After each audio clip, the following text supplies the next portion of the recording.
order to use pedagogical approaches, we must first create an inclusive learning environment. If we do not have a learning environment in which all students feel valued and respected and are comfortable in participating, we cannot leverage the diversity in our classrooms. I'm going to go over a few strategies for creating inclusive learning environments, but there are many others.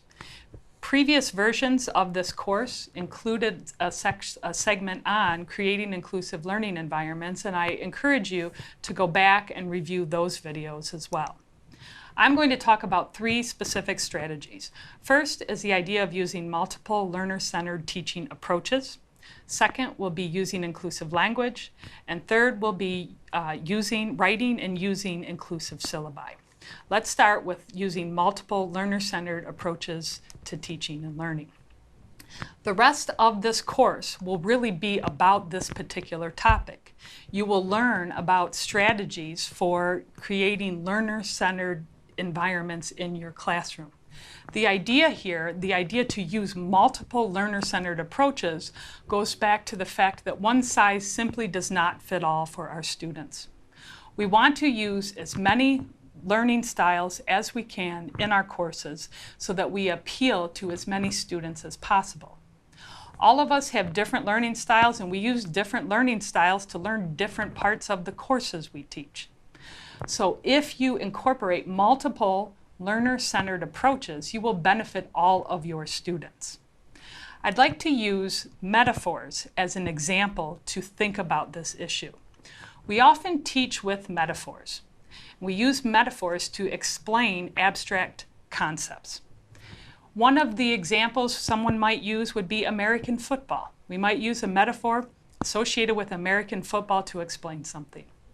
But there may be members in your classroom who don't know much about American football. They have no interest in it. They may be international students who haven't watched it before. They may not understand the metaphor. Similarly, suppose you use a metaphor example based on a symphony orchestra. Some of the members of your classroom may not know what instruments are used in an orchestra, what types of music are played by a symphony orchestra. These metaphors will not resonate with the students. In addition to not helping them understand the concepts, this could leave the students feeling alienated. So what I would encourage you to think about doing instead of teaching with metaphors is going back to the learner-centered idea, learning with metaphors. I teach introductory cell and molecular biology. One of the primary concepts we teach is the central dogma of biology, which describes the transfer of information. This is very accessible to using metaphors to explain it. Now, I could come up with a metaphor and use that to explain the central dogma to my students. But what would work better and what would be more inclusive is to ask my students to come up with the metaphor. Now they are actively engaged in doing something and thinking about the material and struggling with the material.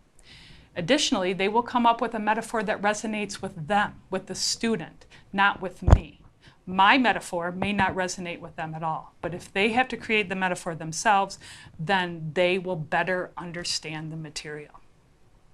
So that's just one example of thinking about how we might create learner-centered teaching environments. Again, as I mentioned, the rest of this course is really about those types of strategies. The second thing I want to touch on is the idea of using inclusive language. What we say and how we say it as instructors affects the classroom climate and can have a great impact on student learning. Sometimes we don't think about the strength of our words and how our words can impact students.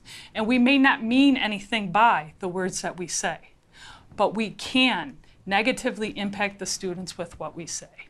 Here are some examples of instructor speak. Statistics isn't hard, you simply have to work at it.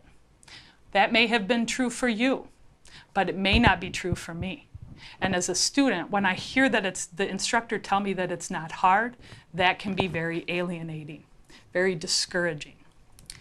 The answer here is obviously X. Well, that may not be obvious to me at all. So when the instructor is saying it's obvious and it's not obvious to me, I feel lost and discouraged. Okay, for this next problem, you just have to. Again, this is showing that it's easy. It alludes to the fact that this is done simply and without challenge. You don't need to understand it, you simply have to plug and chug. Again, these are the kinds of things that students hear. When they hear them, they can become discouraged and alienated and feel left out of an inclusive environment. These other examples that I'm going to give you come from a paper by Kimberly Tanner and Deborah Allen that is assigned as a reading for this portion of the module. These are statements that we often make based on our assumptions about students. And often those assumptions can be wrong. So for example, you might say something like, when your parents were in college, they learned. Well, for many of our students, their parents did not go to college. My parents did not graduate from college. So this is something that wouldn't resonate with me. So instead, you can say something like, when I was in college, I learned. Obviously, as an instructor, you went to college. Another example that they give is if your wife or husband has cancer one day. Not everyone will get married. If we change this to, if your loved one has cancer one day, this becomes more inclusive. And a very common example to think about is when we say things like, when a biologist sets up an experiment, we can change this to, when a biologist sets up an experiment, she. These are the types of things that we can think about where we're making assumptions about our students that may not be true. And when you make assumptions about your students or generalize the student body, this can detract from creating an inclusive learning environment. The third thing I want to touch on is creating and using inclusive syllabi. Your syllabus is the first thing that a student typically sees associated with the course. It's a first impression. And first impressions can have a big impact. I often include a statement about creating inclusive learning environments in my syllabi in the hopes of having a very good first impression for the students. I have a segment in the syllabus about the learning environment that reads as follows. Throughout this course, we will work together to create an inclusive learning environment in which all individuals are included, valued, and respected. Members of the teaching staff and student population come from a variety of educational and cultural backgrounds and hold diverse beliefs. We will encourage the exploration and engagement in both divergent scientific approaches and diverse learning methods. Indeed, diversity is an essential component of scientific endeavors. Then I include the quote from Dr. Scott Page, which I mentioned earlier in the second segment of this module. I go on to say, to create an environment that appeals to a variety of learners, the scientific material in this course will be presented in a variety of formats.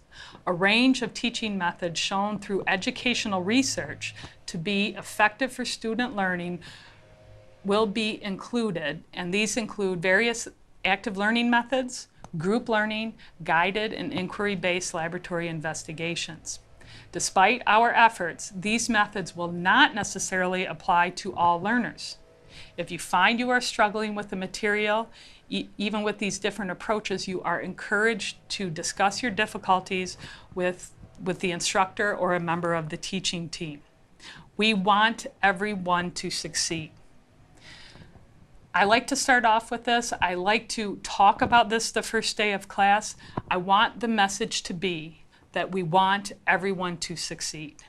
This goes a long way towards creating a good first impression and for creating an inclusive learning environment.